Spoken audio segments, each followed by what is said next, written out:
All depression comes from need. If I think I need and I'm not getting, I'll get depressed. I'm not talking about chemical, hormonal depression. I'm talking about emotional depression. If I can't get what I need, then life stinks and I quit. I give up. I can't handle this. I have so many needs and none of them are being satisfied. So I get depressed. It's getting too heavy because we're not designed to be needy. We're sure that Mashiach is coming, a descendant of King David, who will have something to say to the world, and the world will listen because it'll be true and wise, and the world will need a leader who is true and wise, and then the world will be perfect. We have to try to understand how does the world suddenly become perfect? People will no longer have human weaknesses. There won't be greed, there won't be corruption, there won't be violence. Why? Because somebody makes sense? Well, the process, the thousands of years that we have been waiting for Mashiach, has not been in vain.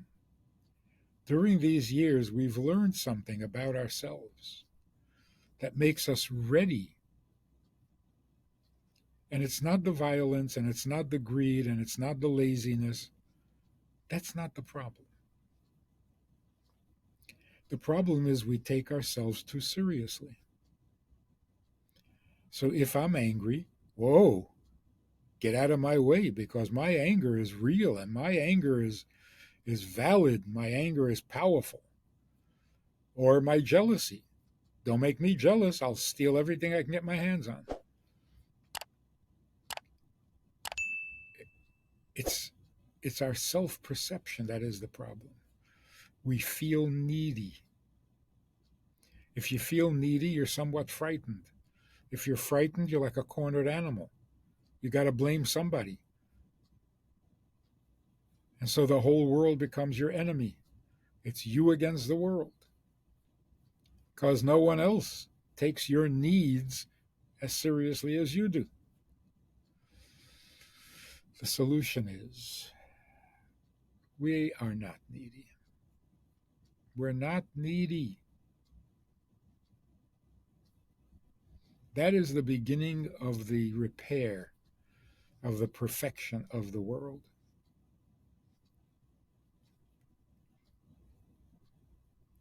Things never go my way. Yeah, so why should they go your way? What is your way anyway? We have to stop thinking needy and start thinking needed. Who needs me and for what? That's the important question. What I need, I don't need anything. I am not the creator. So why do some people have what they need and some people don't? Because it's not about us. It's about God's need. God needs some people to be rich and he needs some people to be poor. It makes the world the kind of world that he intended when he created it. So it's all about him and his need, his purpose, his will. Yeah, well, what about my needs? That's a silly question. My needs are so flimsy, so temporary, so shallow. What I needed yesterday, I don't need anymore. I changed my mind. Yesterday, I would kill for it. Today, I realize I don't even need it. So, my need, that's just a can of worms. So, how will the world become perfect?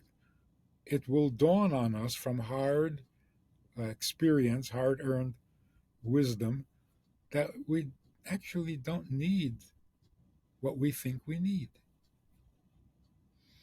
The only thing a human being needs is to know what he's needed for. That's all.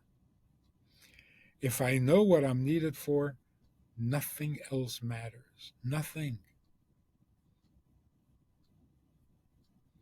I can survive a concentration camp. I can survive being a prisoner of war in the most vicious of enemies. And I'll survive. Why? Because I know what I'm needed for. If I don't know that I'm needed and I don't know what I'm needed for, I will not survive because my needs have been completely hijacked. So I can't get what I need, and therefore I'm going to give up, quit, and die. But if I know what I'm needed for, as long as I'm needed, I can handle it.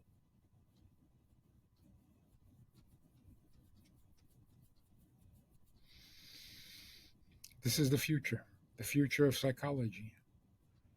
In the future, when you come to a good therapist and you say, I'm unhappy, the therapist would say, you don't need, go home. Figure out who needs you and you'll be fine. It really is liberating and it sounds so sane.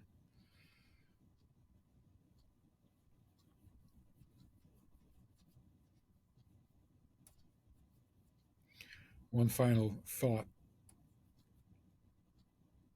All depression comes from need. If I think I need and I'm not getting, I'll get depressed. I'm not talking about chemical, hormonal depression. I'm talking about emotional depression. If I can't get what I need, then life stinks and I quit. I give up. I can't handle this.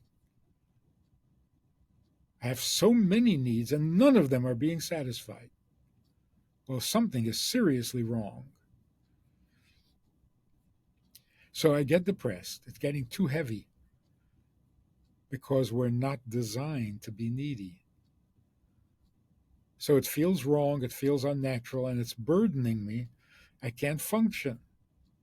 So I go for therapy. And what am I told? Oh, you think you know your problems? Oh, you have problems you don't even know about. Yeah, your mother never really loved you. And you're jealous of your brother, which you won't even admit to yourself. So you have more serious problems than the ones you think you have. Well, thank you very much. I came here because I have too many needs, and you're adding more needs, deeper needs, more mysterious needs. So I figure, okay, this isn't helping. Maybe I'll go to religion. Religion will give me comfort.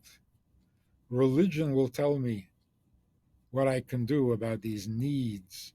And what does religion tell me? Needs in this world are petty compared to the needs you're going to have when you die.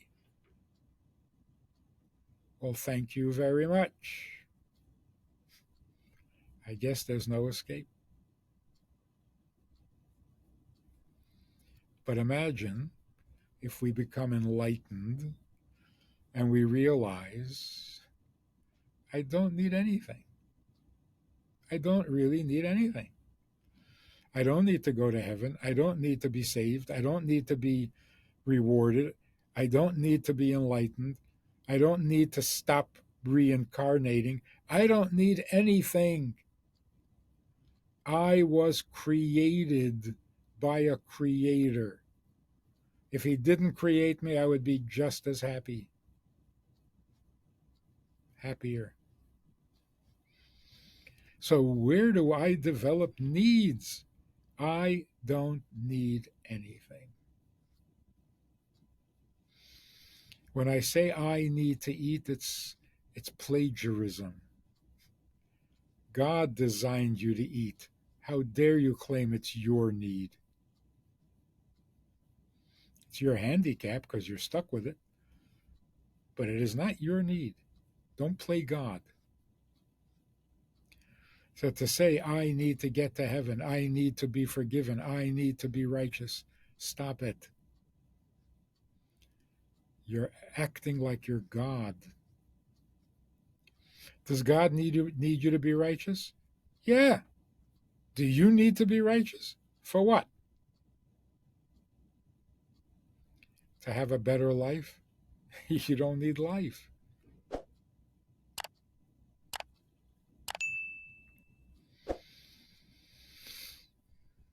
To know that I'm needed and to know that I don't have needs, that is an actualized and perfected human being. That's where we're headed. And when we get there, you'll know Mashiach has arrived. No mysteries. It all makes perfect sense. So thank you for this opportunity. I hope it's been helpful to people. I'm sure it is. And the internet that makes all this possible and your podcasts that make it possible. This is the solution, not the problem. And to be part of the solution rather than being part of the problem is a great blessing. And we are grateful for that.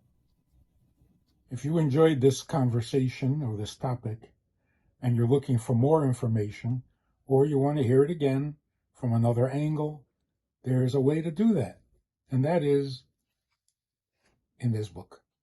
It's all there. Order it from Amazon. You can read it, reread it, and share it. These ideas, these messages, this approach to life, this approach to Torah, to meaning, and to morals is vital for the world today. And we need to get this message out to the entire world. It is universal, it's essential, it's indispensable. To support this effort, if you want to be a partner in this crime, check out the link and make a donation. It really helps a lot. And thank you in advance.